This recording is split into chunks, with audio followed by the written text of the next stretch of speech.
et c'est l'heure de l'invité de votre rubrique l'invité politique avec Baba Ndiaye et le docteur Djibril Thiaw. Baba ma bàyyi la nga dalal suñu invité bi. jërëjëf Fall wax def nga sànq présentation bi alors docteur ñu ngi lay gërëm bu baax a baax ci nangu si waxtaan wi ginnaaw bu ñu la nuyoo ñu bàyyi la nga nuyoo téléspectateurs yu ITV. jërëjëf Baba maa ngi lay nuyu di nuyu Al di nuyu vraiment ñi ñuy seetaan yëpp sur la ITV. macha allah oui. suñu kilifa diine yi suñu kilifa aada yi mais particulièrement ma nuyu waa région de Diourbel. oui waa département de Bambey et waa commune bu Réfane. absolument donc vous êtes le maire. donc je suis le maire. vraiment nuyu ñëpp daal ñi ñuy seetaan di leen souhaiter aussi week-end bu neex. jërëjëf merci alors merci.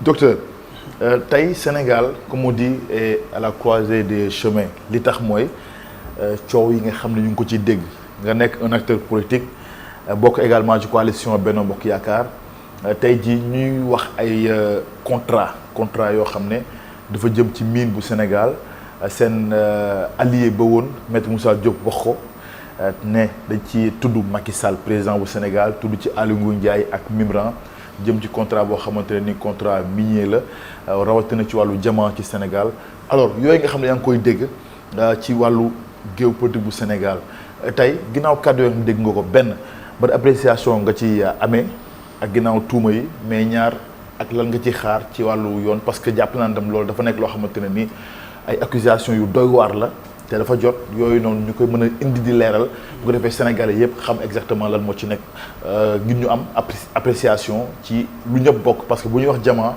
wala ñuy wax mine ci Sénégal am nga ci wàll am naa ci wàll am na ci wàll ak ñeneen am nañ ci wàll n'est-ce pas. alors merci Baba donc appréciation yu bëri laa ciy def bu njëkk bi mooy bi gën a baax. oui mooy ça prouve que nous sommes dans une démocratie. liberté d'expression am na Sénégal kenn ku nekk am nga sañ-sañu wax li nga gëm wala li nga xalaat ça c'est une très bonne chose pour la démocratie mais beneen bi ma ci toppal mooy en fait dañu nekk ci période préélectorale et généralement les hommes politiques dañu ñu habitué ci jéem a def le buzz jéem a attirer les projecteurs si ñoom et au grand détriment du peuple sénégalais malheureusement parce que ki ko wax Moussa. oui il dit que c'est en 2016 pourquoi mu xaar ba 2023 ñaata 7 ans après. ah mais peut-être fi doog a jot. non xaaral. oui non 7 ans après. oui il le dit et je suis à peu près sûr que. bu ni fekkoon mu nekk directeur général Dakar Dem Dikk wala ministre de la justice il l'aurait pas dit ensuite beneen bi mooy nous sommes au Sénégal nous savons à peu près avec les géologues li am Sénégal comme ressource minière comme ressource naturelle nous savons à peu près quand on parle de diamant au Sénégal au nord moi je pense que c'est enfin prions que ça soit la vérité yàlla ñu am diamant mais pour moi personnellement ça fait pas très sérieux en toute sincérité gëmoo ko. non gëmuma diamant Sénégal amin nag yàlla am parce que vraiment on ne souhaite que ça on ne souhaite que ça et boo déggaloo aussi la réaction des gens de Aly Ngouille Ndiaye ils disent qu'en 2016 Aly Ngouille Ndiaye n'était plus ministre des mines ça aussi c'est une réponse boo xam ne vraiment lu ñu mën a teg loxo la pour dire que vraiment nous autres acteurs politiques apprenons à respecter davantage le peuple sénégalais en toute sincérité. oui franchement quelquefois on a fait un peu trop. mais kon est-ce que kon war nañ ko bàyyi nii rek mu sedd. non parce que xam nga Maître Moussa Diop waxoon na fi affaire armement yi nga xam ne nee na présidence moo ko commandé fii la ko waxoon ci ITV ci émission Ndaar yi tey mu ñëwaat. defaat déclaration bu nu mel ci kanamu taskatu xabaar yëpp est-ce que yoon warul def liggéeyam wala ñu tudd ci mbir mi yow mbiri ci kanamu ëttu attakaay pour mu leer. pour man yoon war na def liggéeyam d'ailleurs foofu laa quelquefois foofu laa dul d'accord ak ñu bëri. yoon na def liggéeyam parce que de plus en plus au Sénégal ñun ñiy def politique ak yéen ak yéen journalistes yi. on a l'impression que nous devons être des intouchables lu ñu neex wax. lu ñu neex def man acteur politique su ma waxee loo xam ne jaaduwul teg ko ci deru Baba mais Baba dafa am njaboot Baba dafa am doom Baba dafa am ay soxna Baba dafa am ay soppe mais li ma wax bu dul dëgg dama war a assumer et la loi doit s'appliquer sur toute sa rigueur ci sama kaw donc pour man des allégations de ce genre gravissimes pour man la justice def son travail parce que tamit d'ailleurs c'est pour le bien de tout le monde comme ça on saura que kii lu wax du dëgg wala dëgg la bu dee dëgg la justice n'a qu'à s'appliquer sur tout le monde mais bu dul dëgg aussi la justice n'a qu'à s'appliquer sur lui qui l'a dit. mais est-ce que yaakaar nga yoon dinañ def parce que li amoon révélation yi mu njëkkoon def mujjul fenn non xam nga dañu wedd rek après mu jeex loolu aussi moo doy waar dañuy wedd rek après mu jeex loolu aussi moo doy waar Sénégal. oui le jour où la justice fera son travail. et qu'on dira que ki wax loolu fi mu tegu ko fenn on va dire acharnement sur un adversaire politique c'est-à-dire Sénégal adversaire politique yi dañuy tooñ boo leen laalee ñu ne acharnement sur un adversaire politique c'est-à-dire c'est finalement doo xam ñoom qu'est-ce qu'ils veulent. kon da ngay bàyyi noonu rek mu sedd après. non pour man duñ bàyyi mu sedd parce que man moo tax quelquefois quand on me dit acharnement sur un adversaire politique wala acharnement sur un journaliste dama naan non c'est parce que l'acteur politique dafa tooñ est-ce que c'est pas parce que tu es acteur politique est-ce que c'est parce que tu es contre le président Macky Sall est-ce que c'est parce que tu es contre le régime est-ce que c'est parce que tu es dans l'opposition qu'on peut te permettre de tout dire sans que la justice ne fasse son travail c'est-à-dire foofu aussi le peuple sénégalais ñi ci ëpp en tout cas quelquefois nañuy dépassionné nit bu defee dara qu'il soit acteur politique qu'il soit journaliste qu'il soit fonctionnaire tout court qu'il soit paysan qu'il soit avocat qu'il soit juge ak ko mënti doon qu'on laisse la justice s'appliquer mais bu ñu bëggee sàngoo suñu mbalaanu politicien rek ku ñu laal ñu yuuxu dama di seen adversaire politique moo tax ñu dal sama kaw. mais là ça veut dire que nous on s'élève au-dessus de la loi. mais application et loolu mooy d'accord nañ ci mais d'accord nañ ci docteur. maanaam justice bu appliqué wu ci les kaw des citoyens ñëpp ñi d'accord mais il faut que nag mu nekk loo xam ne day yaatu ci ñëpp mu bañ a am parparloo mu bañ a am xaaj ak seet mu bañ a am maanaam làq doom du ma doom. mais c'est ce que j'ai dit tout à l'heure. Maître Moussa Diop bu fekkee li ma dëgg la justice n'a qu'à s'appliquer sur ce qu'ils ont fait. sans parti pris mais bu dul dëgg aussi que la justice s'applique sur Maître Moussa Diop sans que l'on dise que adversaire politique la dañu acharné wu ci kam. D'accord. man j'ai pas de problème avec la démocratie. En toute sincérité. Oui. Moi je veux que kenn ku nekk li nga def nga assumé wu et c'est seulement dans ci conditions yooyu. ci la ñu mën a amee une société juste et équitable. Oui. Et là ku nekk di nga xam ne man désormais comme lu ma def dinaa ko assumer je ferai face à mes responsabilités balaa may waxati dinaa xam li may wax. balaa may defati dinaa xam li may def. et là vraiment loolooy jàmm ci penc mais bu fekkee penc mi dañ ne kii bu defee dara du ko ci fekk parce que politicien la wala parce que journaliste la wala parce que enseignant la waaye paysan bi wala mécanicien bi bu defee la loi s'applique sur lui avec toute sa rigueur mais loolu mooy tas penc. comme on dit. Oui. Et ce serait regrettable que des acteurs politiques di wax lu leen neex te dara du si mujj. bëggoon naa ñëw justement yu ñëw ci affaire financement parti loolu tam mu nekkaat beneen question ça dafa mel ni tey à l'approche de chaque élection di nga dégg yoo xam ne day jaxase xelu askan wi teye seen xel te pour nga am ci lu leer dëgg yow citoyen sénégalais bi je ne parle pas en tant que journaliste mais citoyen sénégalais bi day nekk jafe-jafe alors ci. tamit Sénégal yaa ngi dégg le député là Matar Diop wax ko ci affaire Ousmane Sonko amoon na entre Idrissa Seck Ablaye Wade Macky Sall tey ji entre Macky Sall ak Ousmane Sonko est-ce que tey jotul comme yooyu noonu non seulement ñu xaar financement parti politique yi mais également ñu xool bu baax a baax tamit yenn questions yi yenn kàddu yi nga xam ne dina am ñu koy yëkkati te ba tey bu ñëwaat ci wàllu yoon te tamit yoon war ci def liggéeyam. nga xam ne dootul liggéey yëkkati nit kàddu ne accuser nit ñi à tort ou à raison te après du mujj fenn mu jeex.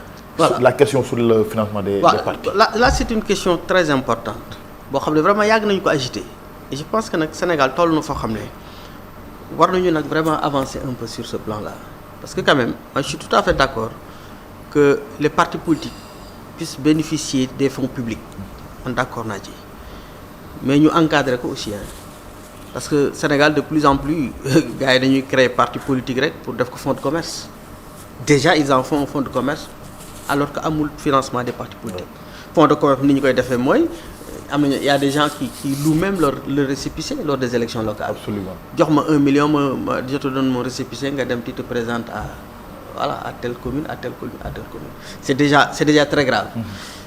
Maintenant quand on devra financer les partis politiques cadre bi na leer ensuite je suis même pas d'accord qu'on leur donne de l'argent liquide je suis d'accord qu'on paye certaines de leurs dépenses. Comme yàlla. Un parti politique doit avoir un siège par exemple. Ouais. Que l'État paye la location du siège mais am na parti politique yoo xam ne amuñu sax siège. Absolument. boo leen joxoon financement tey dañ koy jël rek def ci lu leen neex qu'on dise que l'État équipe les sièges des partis politiques pas tous les partis politiques les partis politiques yoo xam ne bokk nañu élection. Oui. Et ils ont atteint un certain seuil. Absolument. Peut-être am nañu 5%. Tous les partis politiques qui ont participé aux dernières élections quelle que soit l'élection Ouais. Et puis mu am renouvellement instancié régulièrement. Très bien. Oui. Mais et qui renouvellent leurs instances régulièrement. Et là aussi les politiques, là les partis politiques, il n'y a aucune démocratie. Ils veulent imposer, ils veulent qu'il y ait la démocratie au Sénégal, mais dans les partis politiques, il n'y a aucune démocratie. À la limite, c'est culte personnalité moo am ci parti politique yi.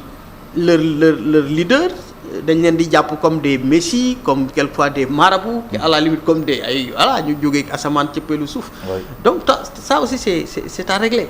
Qu'il y ait de la démocratie dans les partis politiques d'abord, que partis politiques yi ñuy financer aussi ñu fixer leen des critères, ensuite ñu xam fa ñu nekk, xam la ñuy liggéey, ensuite ñu bañ leen jox de l'argent liquide, mais que l'État paye leurs dépenses. Absolument. Eau, électricité, équipement, s'il le faut même en période de campagne électorale ñu dimbali leen en flyers, en ceci, en cela, mais de l'argent liquide aux partis politiques. Oui. Là, je suis pas d'accord. D'accord. Voilà. Mais écoute, moi, je suis séduit par votre discours parce que je sens que vous voulez ramener les gens à l'orthodoxie même de la gestion des affaires de la cité. Et c'est honorable. Mais moi, j'ai un petit problème avec les partis politiques. Vous savez, la quasi-totalité des partis politiques appartiennent à des personnes. Oui, c'est ça. Comment faut-il faire? Maintenant, quand vous subventionnez un parti politique qui a déjà la maison appartient au propriétaire du parti politique. Il y a une opacité effectivement dans la gestion des fonds qui sont alloués à ces partis politiques-là pour aller en campagne ou autre chose. Et vous savez que les politiques, dans notre entendement, ils ne manipulent que du cash parce qu'il n'y a pas de traçabilité.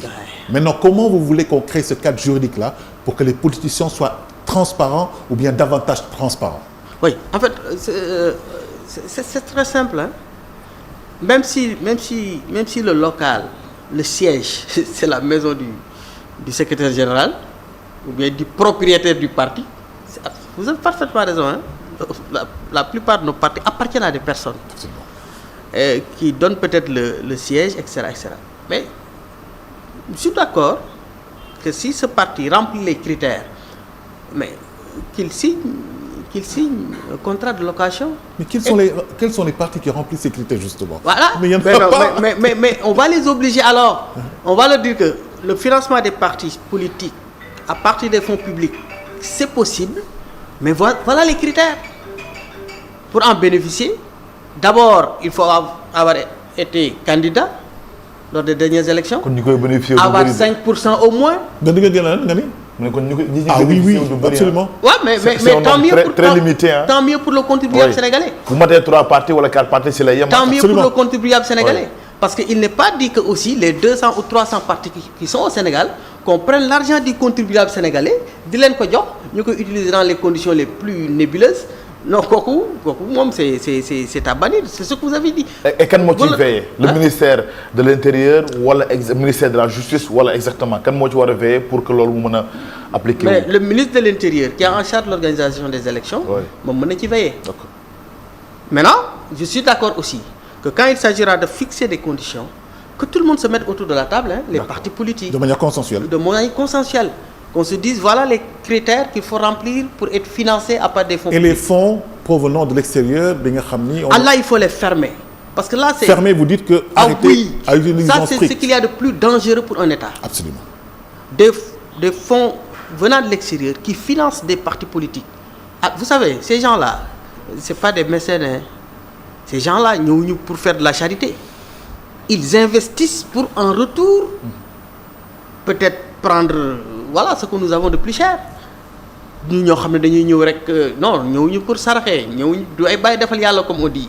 Ils viennent investir et la souveraineté foofu la ñu commencé ñàkk ko parce que celui qui te donne 1 milliard 2 milliards 10 milliards 20 milliards 30 milliards qui te connaît ni d'Adam ni d'Ève. Quand tu es aux affaires. Quand tu es aux affaires mais tu vas lui donner quoi. Baba am na benn tamit question bu ma bëggoon revenir ci première partie bi par rapport à la déclaration de maître Moussa Diop. La sacralité même des documents confidentiels de l'État, on en parle.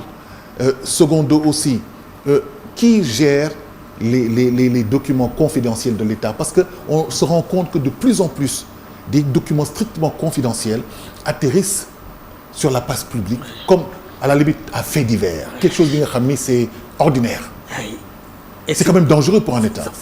Ça veut dire que jusqu'à présent, nous avons des fonctionnaires, certains de nos fonctionnaires, qui n'ont pas le sens de l'État. C'est quoi un État?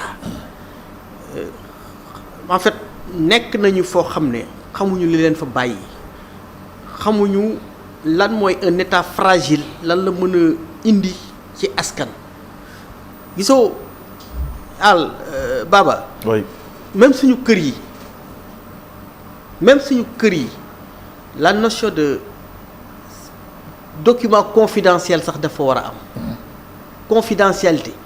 am na loo xam ne xëy na bu ko njaboot gi xamoon du baax et c'est encore plus crucial quand il s'agit d'un État li président Macky Sall xam yëpp bu ko xamoon dëkk bi tas bu ko waxoon dëkk bi tas waxum président Macky Sall le plus petit directeur am na yu ma xam yoon ne bu ko waxoon dëkk bi tas et qu'on me dise surtout pas que loolu warul am si ça existe dans tous les États du monde des choses qui surviennent extrêmement graves yoo xam ne ñun citoyen bu ñu ko xamoon mën na sax ñu bàyyeeku ne kon musiba am na fekk bu ñu ko gérer si l'information ne sort pas nous restons solides nous connaissons à avoir confiance à l'État nous connaissons à croire que nous avons un État solide un État fort et loolu ñu am suñu esprit mooy nekk réalité en fin de compte mais il faudrait que de plus en plus parce que documents yi c'est des fonctionnaires qui les détiennent hein? Que les fonctionnaires quel que soit leur bord politique mën na ma bokk opposition nekk au cœur de l'administration sénégalaise mais sama devoir de fonctionnaire sama devoir de réserve ma xam ne lii su ma ko waxee Sénégal mën na ci jël un coup boo xam ne mën na ko plonger mën na ko sombreloo mais du ma ko wax conquérir pouvoir jarul loolu et d'ailleurs moi je demanderai au peuple aux Sénégalais de se méfier des gens qui pour un rien brandissent des documents confidentiels ñooñu demee quand ils seront au cœur des affaires quand ils sauront tout ce que l'État a ci ay secret d'État mais bu ñu demee ba mer wala bu ñu demee ba xalaat ne ñoom ñu ngi bëgg a perdre pouvoir bu ñu demee ba xalaat ne seen survie bu taxee ñu brandir loo xam ne ça fait sombrer l'État c'est des gens yoo xam ne pour man c'est pas des hommes d'État. Faut pas leur confier ce pays-là. Baba, j'ai une dernière question avant de te repasser la parole. mooy xam nga da nga ne sànq État ay fonctionnaires yoo xam ne dañu xam lan mooy quintessence seen rôle ak État lan mooy seen rôle daal léegi man je pense que ñi nga xam ne yàlla ñoom rek la may maxaama ñu am ñu jël benn document confidentiel publié ko muy journaliste yi sans pour autant soutenir la source parce que loolu mooy protéger kooku ki leen jox document bi est-ce que vous en tant que président l'article 80 dont on parle qui est un fourre-tout da nga koy éliminer teg si leneen loo xam ne dafa gën a méngoog jamono ak méngoog liberté d'expression mais bien sûr encadré. oui l'article 80 à mon avis war nañu ko mën a gën a réviser non seulement réviser mais que ça soit beaucoup plus concis et c'est même bon pour les hommes politiques c'est même bon pour l'État pour qu'on dise plus que fourre-tout la c'est pour peut-être en cas de nga am benn waaye boo xam bu la jaaxal nga dugal ko ci article 80 moi je pense que ça peut être beaucoup plus précis beaucoup plus circonscrit ñu xam limites yi fi mu yem de manière claire dootul nekk fourre-tout mais aussi je l'ai dit à un ami journaliste dama ko def man bés bu ma amoon dogal ci réew mi bu ñuy célébrer y a une journée là dédiée à la liberté de la presse. Oui. damay def le lendemain journée internationale de la responsabilité de la presse. Aujourd'hui journée internationale de la liberté de la presse, le lendemain journée internationale de la responsabilité de la presse. Vous voulez dire que la presse n'a pas le droit de divulguer n'importe quelle information? Non, franchement. Moi si j'étais journaliste. Mais c'est le rôle aussi d'informer, hein, juste oui, et vrai. Informer. Juste et vrai. Juste et vrai. Mais informer sur ce qui peut embraser le pays, je pense que c'est pas bon. Mais pas quand ça va bien seulement. Baba. Non, maintenant. C'est un bon débat. Maintenant. Parce que nekkoon na pratiquement un cas d'école. Xam naa ni côté boobu duñ ci gaaw a déggoo. Parce que waxtaan ci am yëpp déggoo du ci am. Parce que xaaral mu chuter parce que mi ngi doon kii bi. Oui, allez-y. Oui. Maintenant, pour moi, oui. Document confidentiel, monsieur X sàccal na état 10 milliards. man su ma nekkoon journaliste mu wóor ma ni li c'est avéré pare naa pour publier ko ak lu ma ci fekk. loolu pare naa parce que là c'est un délinquant financier et j'ai les preuves qu'il l'a fait, qui a pris les 10 milliards du contribuable sénégalais. Là il faut le dénoncer. Et je pense même que document confidentiel warul woon yegg foofu document confidentiel ba mu tombé celui qui devait prendre la responsabilité dafa waroon jël responsabilité yóbbu l'affaire devant la justice. S'il ne le fait pas nag ça veut dire que lui d'abord il a failli à ses responsabilités. Moi journaliste quand j'ai la possibilité de rétablir le peuple sénégalais dans ses droits je le fais. Mais il y a d'autres secrets yoo xam ne nag yoo xam ne bu ma ko waxee du jëriñ askan wi dara te mën na yàq Sénégal vraiment je ne le fais pas. Non, mais le contribuable sénégalais nag c'est les deniers publics moom ki nga xam ne daf ko détourné ki ko xam war yor responsabilité war ko yóbbu si yoon defu ko man journaliste su ma ci jotee donte ils disent que c'est confidentiel dama koy divulguer. et lu ma ci fekk c'est vrai que am na yoo xam ne peut-être mën nañ ko bañ a divulguer. mais am na yoo xamante ne nii laaj na ñu divulguer ko. parce que non seulement liggéey bi la mais nag loo xam ne moom day compromettre pratiquement tout le pays. kenn du ko voilà c'est ce que j'ai dit voilà. mais lu am solo la maintenant. merci seen candidat ci coalition Benno Bokk Yaakaar fi nga bokk. le président Amadou Ba. yéen a ngi ci le président Amadou Ba. yéen a ngi ci il est pas encore candidat. je vous l'impose le président Amadou Ba. yéen a ngi ci. mais Baba déjà il est pas encore voilà il nous dit on nous l'impose. non sur le vous êtes mes amis sur le plateau je vous l'impose. changez le terme alors.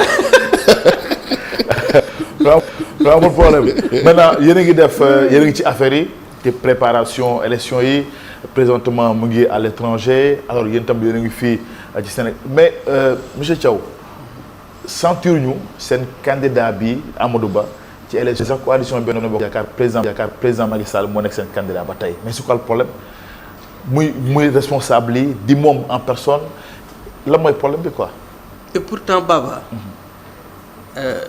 Le président Amadou Ba est en train d'abattre un travail extraordinaire. Il ne dort presque pas. Président Amadou Ba, il ne dort presque pas. Moi, la dernière fois qu'il m'a reçu, ça fait à peu près 2 semaines, il nous a reçus avec le collectif au niveau de Bambey. Mais il nous a reçus à 2 heures du matin. Et en sortant, nous avons laissé d'autres gens qu'il devait recevoir. Il ne dort presque pas. Alors, vous savez, je pense que aussi politique il y a un travail préalable qu'il faut faire avant ngay génn di def le travail visible. Si nous ratons ce travail préalable qu'il est en train de faire li ñuy wax telli campagne telli rek ça va tirer dans tous les sens foofu lañ jëm donc laissons-le faire ce travail préalable de coordination xam ne tout sera planifié tout sera préparé bien évidemment malgré tout il y aura toujours quelques couacs mais ce sera plus facile quand tout sera planifié tout organisé que nga mën a dérouler sa campagne électorale très facilement et en cas de couac aussi nga mën a trouver très rapidement des solutions mais le président Amadou Ba est en train de faire un excellent travail nous également nous sommes sur le terrain mais ci naka. mais ñoo ngi dem ci nit ñi sans tambour ni trompette nit ñi léegi tëgg ndënd dajale nit ñi c'est pas ça faut aller les voir faut aller leur parler là c'est plus sérieux moi j'ai toujours été contre les meetings man maay politicien bu bëggul meeting xam nga meeting en réalité lan la meeting yenn rassemblement yi mais remobilisation la oui mais y a que des convaincus qui viennent des gens déjà convaincus ñooy ñëw wuyu ci le meeting xam nga ceux qui ne sont pas encore convaincus et qu'il faut convaincre da ngay dem fekki leen même meeting moom say partisans ñi d'accord doo ngay ñëw ngeen tëgg dañ dem ça n'apporte pas 2 ou 3 militants de plus y a pas de valeur ajoutée. Alors que bu dee c'est un travail de terrain nga dem ci penc mi dem ci ceet bi dem ci ngénte bi là y a des gens qui n'étaient pas convaincus yoo xam ne boo demutoon foofu doo leen gis nga nuyoo ak ñoom saafante ak ñoom ñu wax leen sax lu leen naqari nga expliquer leen ñu xam ne ndekki loolu demewul noonu là tu élargis mais je vous assure que nous sommes en train de travailler le président Amadou Ba est en train de travailler. et mais est-ce que par rapport ak yenn grosse pointure ou kàngam yi nga xam ne ñoo nekk ci biir coalition Benno Bokk Yaakaar te ngeen déggu leen ci. Baba c'est important. Amadou Ba utilise quels moyens de l'État ou bien les moyens du parti parce que on ne sait pas, on ne sait plus. Ah, non on doit savoir quand même Amadou Ba en tant que Premier ministre quand il va inaugurer ay la yéwén une action un pont une route un marché un hôpital est-ce qu'il doit sortir de sa poche pour s'acheter un véhicule se payer du carburant pour aller faire sa tâche son travail de Premier ministre. Alors il fait d'une pierre deux coups alors. non mais ça c'est pas de la politique. C'est difficile Sénégalais yi. Mais écoutez c'est clair hein. Ça c'est pas de politique c'est pas de la politique. Non c'est de la non c'est clair ce que vous avez dit. Mais nekk Amadou Ba c'est-à-dire là aussi ce que je ne peux pas comprendre. Oui.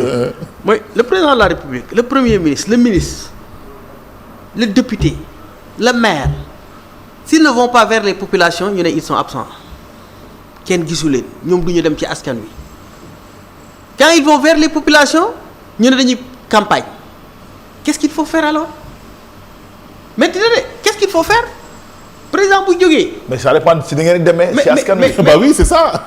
mais booy non attends loolu là aussi. parce que bu fekkee Sénégalais dañu am problème wala perception pour xam kan la. c'est problématique. absolument oui. Baba ma wax la benn affaire président Macky Sall nag wax dëgg yàlla man bu doon ñëw Réfane suba ne bu kenn génn président day ñëw rek pour inaugurer nangam man maire dinaa fa nekk dinaa ànd ak le préfet ak le gouverneur am na ñoo xam ne dañu ko bëgg ci xolam forcément ñu génn taalal ko loxo am na ñoo xam ne xëy na bëgguñu ko sax. non président bu doon ñëw Réfane di nga mobiliser woon nag. non dégg nga lu ma dinaa mobiliser. mais dama leen même su ma leen du ma mobiliser man. même su ma ko waxee ne du ma mobiliser bu leen génn.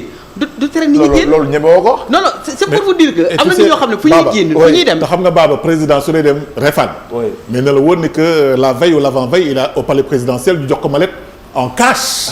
pour que mu organiser mbir yi. Ah bon. Alors. Question. Alors là aussi il faut que les gens se détrompent. Absolument. man de dugg naa bureau président de la République 2 fois bu mujj bi peut-être topp mat na 1 an wala ëpp na ko tuuti. Je suis pas sorti avec 1 franc. man moo tax bu ñuy wax mallette je ne comprends pas je suis pas sorti avec 1 seul franc. Comme je vous l'ai dit d'emblée moi j'ai adoré votre discours. Parce que vous êtes pour l'orthodoxie de la gestion des affaires de la cité. et bu ñu bëggee avancer mais nous nag avancer Baba. mais ñu docteur dañu waxtaanee lépp fii. waaw loolu nag moo tax aussi man je lance un appel au peuple sénégalais. c'est-à-dire am na loo xam ne ñun politiciens yi bu ñu leen koy teg. ñoom ñoo ko nangu. absolument te ñoo koy doxalee tamit. ñoo koy doxalee tamit absolument il a. Birahim Seck mas daje na ma ak moom Forum Civil ma koy nuyu au passage daje na ma ak moom fële Mbour ma ne ko ay temps dama demoon ba bëgg mooy temps au temps où vraiment y avait Y'en a marre. mais dama demoon ba bëgg leen bind lettre ne leen vous faites un excellent travail vous et Birahim Seck les deniers publics dañ ko sàmm. mais tamit dee leen wax ak askan wi dee leen wax ne nag wi jëm ci gàmmu gi bu leen ne forcément maire moo ko war a jënd wala ministre moo ko war a jënd bu leen ko ne ngénte bi ngénteel diw ba xar ba yaa koy jënd bàyyi leen ko lu mu am yëkkati def ca barkeelu si mais bu ngeen naa yenn politiciens yi bàyyi leen alalu askan wi dee leen wax aussi askan wi ne leen politiciens yi li ngeen leen di teg metti na bu ngeen leen ko tegee fu ñu koy jëlee. oui mooy waral yu bëri kon scandale yu ni mel. voilà d'accord maintenant parce que li des ci wax yu bëriwul voilà 3 minutes moo des. bëgg naa justement ñu ñëw par rapport ak université yi.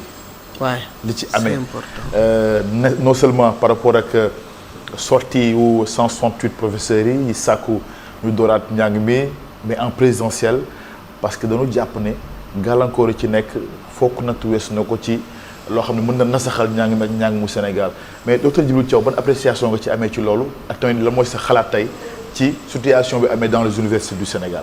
Alors Baba j'ai le cœur meurtri d'abord en voyant l'université être saccagée brûlée j'ai le cœur meurtri ensuite je suis resté 6 mois dugguma amphi te c'est vrai je suis maire damay def politique mais man lépp lu may def bu dugg amphi jot loolu dama koy bàyyi ak lu mu doon man dugg amphi yamale moo ko dara parce que moom muy dundal c'est mon job et c'est ma passion aussi donc su ma toogee 6 mois dugguma amphi vraiment j'ai le cœur meurtri et je comprends parfaitement la réaction de ces collègues-là qui veulent aller à l'amphi mais je comprends aussi la réaction de l'État xam nga taal bi ñu taal université xaw ma ku ko taal xaw ma ku ko def xaw ma c'est mobile mais est-ce que xam nga ne président de la République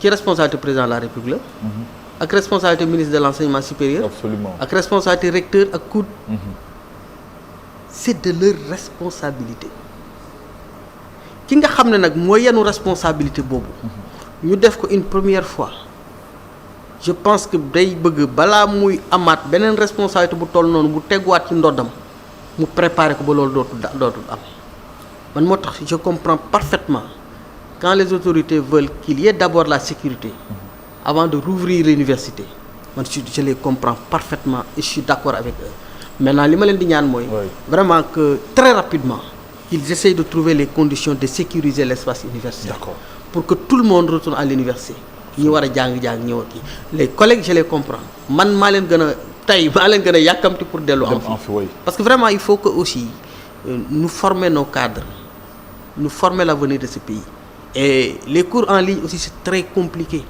surtout pour certains man par exemple en 2e année j'ai plus de 800 étudiants am na ñoo xam ne probablement ñu ngi ginnaaw Tamba ginnaaw Kédougou ñi peut-être sax ñu ngi Réfane wala tout près à Dakar et peut-être même que amuñu connexion wala problème réseau beeg yooyu. voilà problème mu téléphone. parce que le téléphone qui peut faire un cours en ligne du tactile du kii du téléphone yàgg yi. téléphone touché donc voilà donc vraiment je comprends l'empressement des collègues. Je suis aussi empressé que su ma sañoon demee ma dugg amphi. D'accord. mais aussi vraiment nañu may état parce que tamit il suffit juste de se poser une question. Si c'était possible d'aller à l'université et que l'État refuse qu'on aille à l'université, lan la ciy gagner? Mais rien. Il n'y gagne rien. Au contraire, il y perd. Donc si on dit que il y a des conditions qu'il faut régler avant d'y aller, je pense que nous pouvons faire confiance à l'État. Parce que loo xam ne du la jural dara quand même. jaruñu la dara.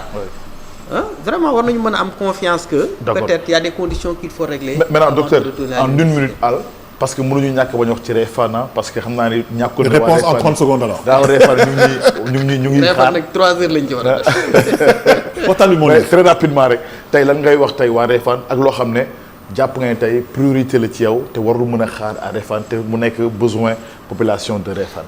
alors li may wax waa Réfane te mënul xaar te ma ci lancer encore un appel à l'État du Sénégal mooy centre de santé bi nga xam ne ñu ngi koy tabax Réfane. Nous avions des postes de santé et des cases de santé. Le 2e centre de santé du département de Bambey Réfane lañ koy installé ñu ciy remercier le ministre de la santé mais aussi vraiment ñu ko ci tàllal loxo parce que les populations ak suñu président Daouda Diouf Assad vraiment commencé nañu vraiment nous sommes en train de faire un excellent travail ñu ngi construire centre de santé bi mairie bi aussi mu ngi koy clôturer on est vraiment commencé nañu polyclinique bi logement logement médecin chef bi ak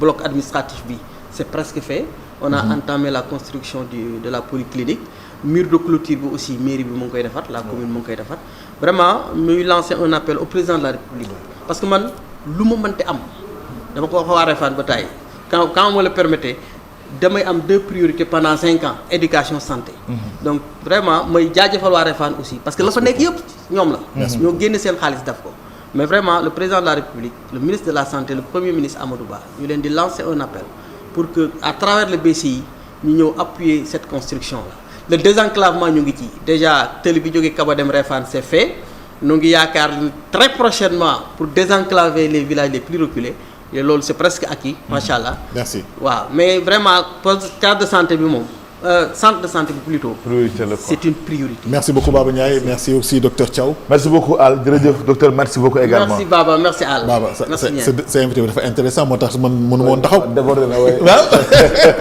yenn saa yi ma coupé la sax ne la mais Baba may ma poser question. merci bien quand même vraiment merci beaucoup d'avoir été avec nous Baba ba suba. à demain inchallah et à 13h pour Ndiolor n'est-ce pas oui voilà. à 13h et à RSA. et RSA. RSA alors kan ma nekk ci invité bi tey.